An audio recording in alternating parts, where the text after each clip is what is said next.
Muy buenos días, estimados estudiantes. Los saludo nuevamente, esperando que se encuentren muy bien. Una mañana bastante helada.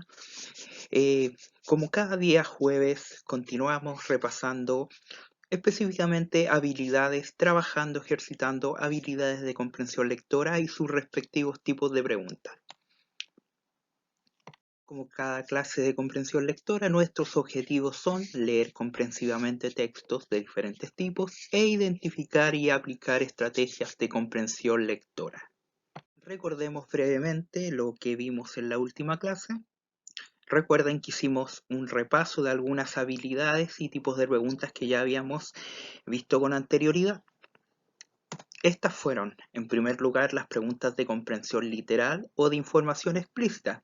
Básicamente lo que buscaban este tipo de preguntas era localizar información específica del texto. Básicamente son preguntas que exigen entregar respuestas textuales o expresadas literalmente en el texto, es decir, que tienen que aparecer ahí. No debe responderse con inferencias o suposiciones, sino que solo con lo que se informa expresamente en el texto. Luego teníamos preguntas de síntesis o de globalización de información, que exigía básicamente sintetizar, es decir, hacer un resumen en una frase u oración de la información de todo un texto o de solo un fragmento. Básicamente cabe destacar que se debe sintetizar la información después de haber comprendido y determinado la idea principal y las ideas secundarias. Solo ahí sabremos específicamente qué es lo más importante y de qué se está hablando. El texto la oración que surja a raíz de esto debe tener solamente la información esencial. Y las habilidades relacionadas con este tipo de ítems son sintetizar globalmente y sintetizar localmente en el caso de que estemos hablando de todo el texto o de un fragmento. Y por último vimos el ítem de vocabulario contextual, todas aquellas preguntas donde nos pide reemplazar palabras por alguna palabra que resulte para al contexto, ¿verdad? No todas las palabras sinónimas pueden ser utilizadas porque el contexto, en el contexto en que está inserta la palabra que debemos reemplazar, tiene que ser el adecuado para la palabra. Para poder acertar con la respuesta correcta debemos determinar los distintos significados que puede tener el término y luego el sentido con que éste está siendo usado. Para eso tenemos que comprender lo que se está diciendo y cuál es la palabra más apropiada para reemplazar. Después de analizar las opciones y descartar aquellas que no tengan este sentido, por último, ver cuál de las opciones, no más de dos, es la más adecuada dentro del contexto. Y ahí descartar hasta llegar a la clave correcta. Vamos a ver el trabajo del día de hoy. Vamos a partir haciendo la corrección de la actividad que se envió la clase pasada, que era un texto básicamente narrativo, un cuento llamado El faraón Dioser y la crecida del Nilo. Como por temas de tiempo, este texto ya ustedes lo leyeron al desarrollar la actividad, no lo vamos a volver a leer. Sin embargo, vamos a puntualizar alguna información que sea necesaria para responder las preguntas. Vamos a continuar y vamos a pasar directamente a las preguntas. La primera de estas la primera pregunta dice así: ¿cuál de las siguientes opciones es falsa en relación con los hechos indicados en la historia? Veamos las opciones que nos dan. Debido a la sequía y al hambre, el pueblo se entristecía y debilitaba. B. Se creía que un poder divino intervenía en la crecida del río Nilo. C. Dioser tuvo un encuentro con Ñum mientras caminaba en la isla elefantina. Y D. Dioser, en su desesperación, recurre a Imhotep para salvar a Egipto. Como ven, son nombres bastante particulares, bastante difícil de nombrarlos. Por supuesto, es otro idioma. Vamos a ver cómo resolver este ejercicio. Veamos qué tipo de pregunta, en primer lugar, es la que tenemos frente a nosotros. ¿Qué habilidad corresponde? Localizar información. Básicamente lo que nos pide es identificar información específica de un texto. Es una pregunta de respuesta literal, sin embargo tiene un grado de complejidad en lo siguiente, en que nosotros tenemos que descartar las opciones en base a la información que tenemos en el texto. Veamos qué información tenemos al respecto. En el texto dice específicamente: los meses pasaban y la preocupación del faraón aumentaba. Su pueblo tenía apenas con qué alimentarse, los campesinos observaban con tristeza los campos secos, los ancianos lloraban y los niños lloraban, y los ancianos se debilitaban. Incluso los templos se cerraban por falta de ofrendas a los dioses.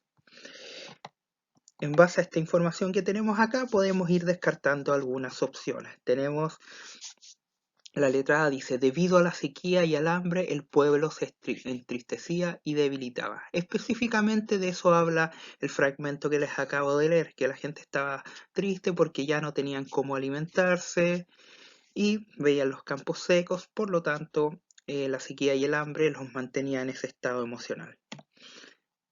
Tenemos otro extracto donde dice: hay que darse prisa y descubrir dónde nace el Nilo para saber cuál es el poder divino responsable de que suban las aguas. Veamos la opción B, dice: se creía que un poder divino intervenía en la crecida del río Nilo.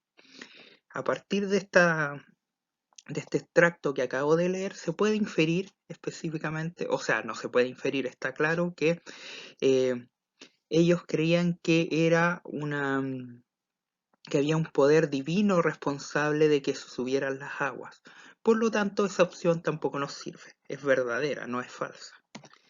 Dioser, vencido por el cansancio, se quedó dormido y en sus sueños se le apareció el dios Num. Aquí dice la opción: Dioser tuvo un encuentro con Num mientras caminaba en la isla elefantina. Dado la información que acabamos de leer, podemos darnos cuenta que no es así, que no es que se lo hayan encontrado mientras caminaba, sino que se le apareció en un sueño. Por lo tanto, la opción que es falsa con relación a lo indicado en la historia es la letra C. Y por último, para descartar de que no estemos en un error, veamos otra información para descartar la D. Para conseguir que Num liberara la crecida, Dioser tuvo que ir a Elefantina.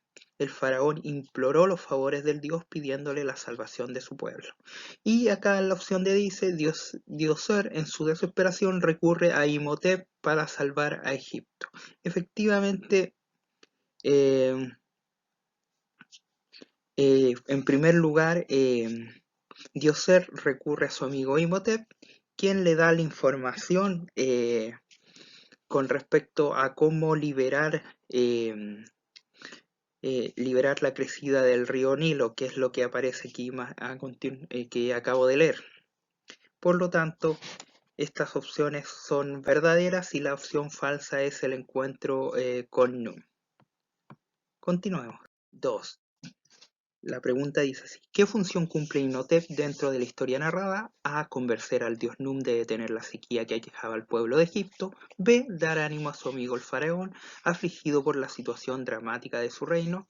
C. Elevar plegarias cada año a fin de que subieran las aguas del Nilo y regaran a Egipto. D. Buscar una forma de detener la tragedia que estaba sufriendo el país debido a la sequía.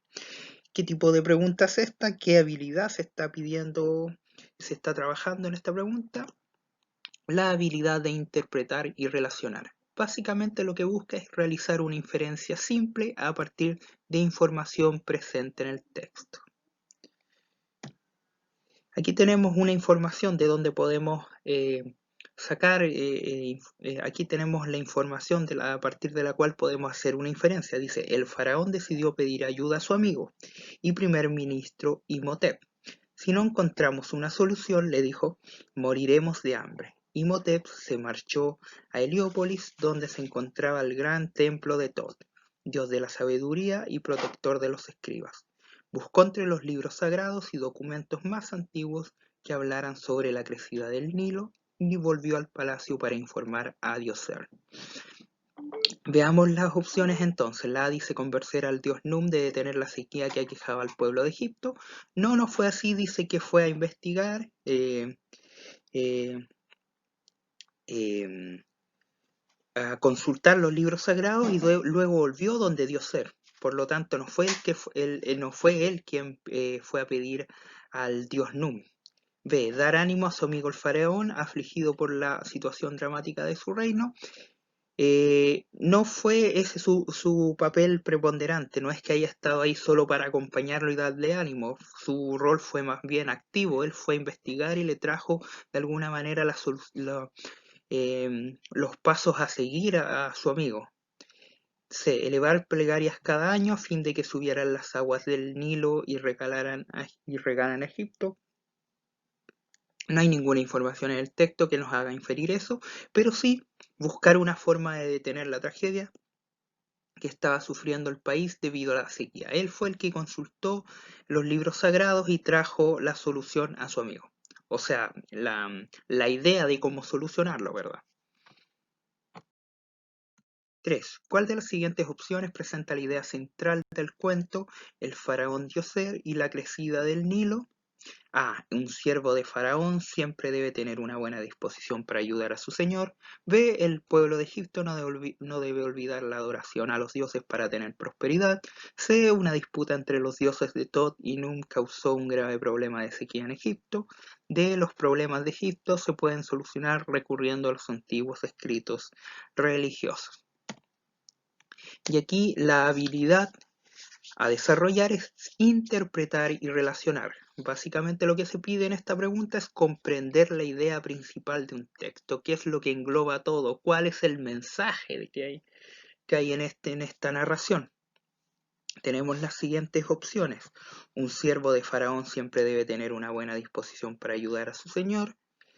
Si bien la ayuda del amigo del faraón Djoser resultó útil, es solamente una parte del fragmento y no se relaciona con la totalidad de este y el mensaje transmitido.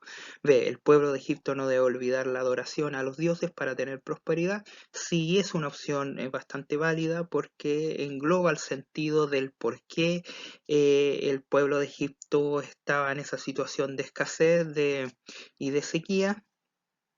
Y fue la solución precisamente. C. Una disputa entre los dioses Tot y Nun causó el grave problema de sequía en Egipto. En ninguna parte se relaciona este conflicto, esta disputa. D. Los problemas de Egipto se pueden solucionar recurriendo a los antiguos escritos religiosos. Sería una inferencia bastante que dejaría demasiado a interpretación de cada uno el hecho de decir que un enunciado tan general como que todos los problemas se pueden solucionar por medio de los escritos antiguos. Aquí la opción más indicada es la B, que dice el pueblo de Egipto no debe olvidar la adoración a los dioses para tener prosperidad. Continuemos. Pregunta número 4. Según la información contenida en el texto anterior, se puede aseverar que Egipto era un pueblo que A. Dependía directamente del Nilo para subsistencia, B. Adoraba de manera periódica y constante a sus dioses. C. No poseía monumentos religiosos ni antiguos ni nuevos. D. Tenía una dedicación exclusiva para desarrollarse como guerrero. Veamos qué tipo de pregunta es. Una pregunta que pide interpretar y relacionar. Esas son las habilidades. Básicamente pide hacer una inferencia a partir de los elementos presentes en el texto. Veamos un extracto a ver qué inferencia podemos realizar. Dice, Egipto había caído en desgracia, ya que hacía 7 años que la crecida del Nilo era insuficiente. No había agua suficiente para regar las tierras y las reservas de los graneros que hasta ahora habían permitido al pueblo alimentarse, se estaban quedando vacías. Si no encontramos una solución, moriremos de hambre, decía el faraón. A partir de esta información, ¿cuál de estas 4 opciones podemos inferir? Básicamente la letra A, que dice dependía directamente del Nilo para su subsistencia. Dice el faraón decía, si no encontramos una solución moriremos de hambre, porque al no poder regarse las tierras no había alimento, no había acceso a alimento. Descartemos las siguientes. B. Adoraba de manera periódica y constante a sus dioses. No dice lo contrario, que se había perdido de alguna manera este hábito de los ritos, ¿verdad? A los dioses, y esa era la causa por la cual había una sequía. C. No poseía monumentos religiosos ni antiguos ni nuevos. Sí habían antiguos, nuevos no, y al momento de hablar el faraón con el dios, se comprometió a hacer nuevos templos y lo hizo. Y D. Tenía una dedicación exclusiva para desarrollarse como guerrero. No hablaba en ningún lugar de que fueran un pueblo guerrero. Continuemos. 5. La relación entre el texto leído y su receptor se caracteriza de la siguiente manera. Aquí da las siguientes opciones. A. El texto explica las variaciones del cauce del río Nilo y el receptor las aprende. B. El texto narra un acontecimiento real e histórico y el receptor se informa al respecto. C. El texto relata la influencia divina en la vida de Egipto y el receptor se entretiene leyendo. D. El texto opina acerca de la religión en Egipto y el receptor toma una postura al respecto. ¿Qué nos pide aquí? Reflexionar básicamente y para ser más específico, evaluar el propósito comunicativo de un texto. Para realizar esto, ¿a qué tenemos que recurrir? A, básicamente, a comprender cuál es el tipo de texto y la función de este tipo de texto. ¿Qué tipo de texto es? Un cuento. Por lo tanto, hay opciones que podemos descartar desde ya. Una de estas es la letra A, porque dice el texto explica. Es un texto narrativo, un cuento, por lo tanto no está explicando. Tampoco opina, no es un texto argumentativo, por lo tanto estas dos opciones D y A las descartamos desde ya y tenemos que B y C hablan de narrar y de relatar. ¿Cuál será de estas opciones la más adecuada? La más adecuada, veamos qué dice a continuación.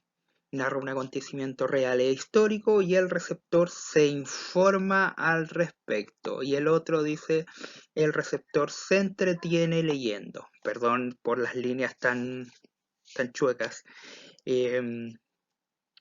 Hay que volver al propósito comunicativo de un texto, en este caso narrativo, literario.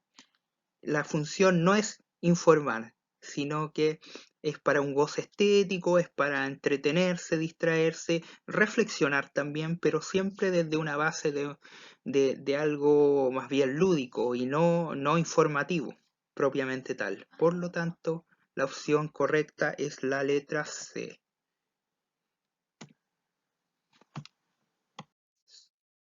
6. Al reflexionar respecto a la situación del pueblo de Egipto al inicio de la narración, ¿con qué situación del mundo actual se podría asemejar? ¿Qué tipo de pregunta es esta? Básicamente una pregunta de reflexión. Pide reflexionar. Y para ser más específico, evaluar el sentido global de un texto y relacionarlo con su mundo de experiencias, con el mundo de experiencias suyo. Vamos a ver las opciones que son bastante claras. ¿De qué habla en primer lugar el texto? Habla de la situación vivida en este pueblo donde, producto de que el agua del río Nilo no estaba llegando al pueblo, estaban en una situación de sequía y de hambre. Por lo tanto, de las opciones siguientes: A. Con la guerra entre países hermanos, con la falta de alimento en países con pobreza. C. Con la corrupción de los gobernantes a cargo del país. D. Con desastres naturales tales como terremotos, maremotos y erupciones volcánicas. ¿Con cuál de esas opciones se podría asemejar podría tener mayor semejanza el texto, el cuento?